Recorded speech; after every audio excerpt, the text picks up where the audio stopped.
পর্যবেক্ষণ এবং আগামী দিনের ভবিষ্যতের এক দিক নির্দেশিকা রেখেছেন।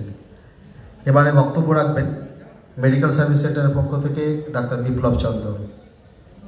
মেডিকেল সার্ভিস সেন্টার ডাক্তার সম্পূর্ণরূপে সফল হয়েছে।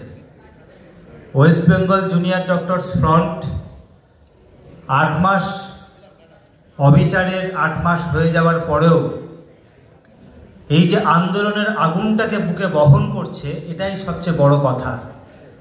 সাধারণ মানুষ অনেকে আমরা ভেবেছিলাম, ডাক্তার অডাক্তার অনেকেই, যে আন্দোলন থেকে মনে হয় জুনিয়র ডাক্তাররা এবার একটু অবসর নিচ্ছে, কিন্তু আজকের কনভেনশনে তাদের যে দৃপ্ত পদক্ষেপ এবং হিসেব চুকিয়ে দেওয়া যাকে বলে, যে সরকার যে প্রশাসন যারা এই জুনিয়র ডাক্তার নেতৃত্ব কিঞ্জল আশফাকুল্লা থেকে শুরু করে দেবাশিস অনিকেত এদেরকে কালিমালিপ্ত করবার জন্য টাকা তছরূপ করেছে বলে অভিযোগ করেছিল, তারা আজকে হিসেব মিটিয়ে দিল।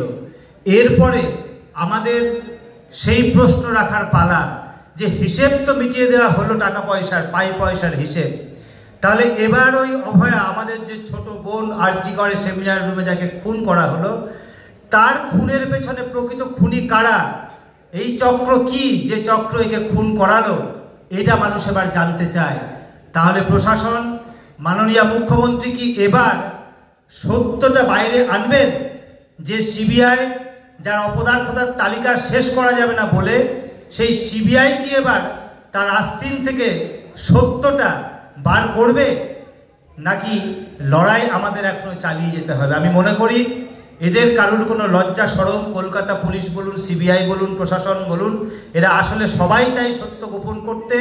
এবং স্বাস্থ্য দুর্নীতির ফলস্বরূপ যেমন অভয়ার খুন, আপনারা দেখলেন যে শিক্ষা দুর্নীতির ফলস্বরূপ হচ্ছে ওই 26,000 শিক্ষকের বা শিক্ষাকর্মীর চাকরি বাতিল। তাহলে স্বাস্থ্য এবং শিক্ষা যেটা জাতির মেরুদণ্ড, এই সবটার উপর যে আঘাত, সেই আঘাতের বিরুদ্ধে মানুষকে ঐক্যবদ্ধ হয়ে লড়তে হবে। জাত ধর্ম কোনো কিছু দিয়ে মানুষকে বিভাজিত করা যাবে না, যেটা সর্বস্তরের সমস্ত প্রশাসন যুগে যুগে চেষ্টা করেছে যে মানুষকে বিভাজিত করতে। এই WBJDF যেন এই অঙ্গীকার করে যে তারা যখন লড়েছে 9ই আগস্ট থেকে, তখন কিন্তু আমরা কেউ হিন্দু মুসলমান আমরা কিছু ভাবিনি, আমরা কোনো জাতপাত ভাবিনি, নারী পুরুষ ভাবিনি, আমরা সবাই একত্রে লড়েছি। সেই বাতাবরণ আগামী দিনেও থাকবে এবং যারা এটাকে নষ্ট করার চেষ্টা করবে, জুনিয়র ডাক্তার সিনিয়র ডাক্তার মিলে সাধারণ মানুষ, সর্বস্তরের মানুষ তাকে রুখে দেবে। এই অঙ্গীকার করে আজকের দিনে একটা ঘোষণা হওয়া দরকার। আমি অনিকেতদেরকে বলবো যে এই আরজিকর আন্দোলন অবিচারের যে 8 মাস হয়ে গেছে, ঠিক এরপরে আর কি করণীয় সেটা জনগণের সামনে যেন একটা দিক নির্দেশ 1-2 কথায় হলেও ওরা যেন রাখে। এটা আশফাকদের কাছে আবার একটা অনুরোধ, নাহলে অনেক মানুষ এটা জানতে চাইছে এরপর কি আর কিছু করা হবে, সেইটা একটু যেন ওরা সুচিন্তিতভাবে মানুষের সামনে তুলে ধরে। আমরা আছি মেডিকেল সার্ভিস সেন্টারের পক্ষ থেকে আরজিকরের প্রাক্তনী হিসেবে সবসময় আছি, ছিলাম এবং থাকবো। আন্দোলন জয়যুক্ত হবে, এই প্রত্যয় নিয়ে আমাদের এগিয়ে যেতে হবে।